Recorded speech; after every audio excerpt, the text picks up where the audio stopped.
kami sa Barrio Fiesta. Hanapin pa namin kung saan yung Barrio Fiesta. Nandito nga pala kami sa Lucky Plaza. Ayan, hinahanap namin yung Barrio Fiesta.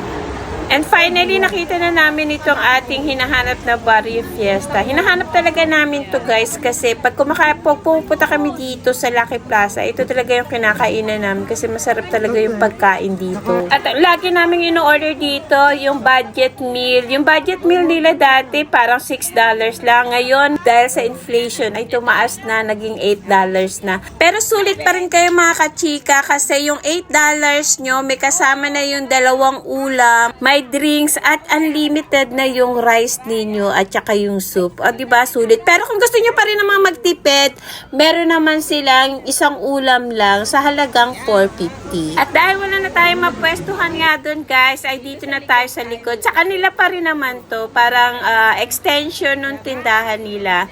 Kaya dito, buti na lang may nahanap tayong pwesto dun sa kagilid-giliran malapit dun sa kusina. Masarap talaga yung mga pagkain dito, guys. Sulit na sulit. Sinasabi ko sa inyo, once na matikman nyo, ay babalik-balikan nyo to. Hindi ako sure kung saan located to, guys. It's either 3rd floor or 4th floor. Hanapin nyo lang. Madali nyo makikita. Basta sabihin nyo lang Barrio Fiesta, hindi kayo maliligaw.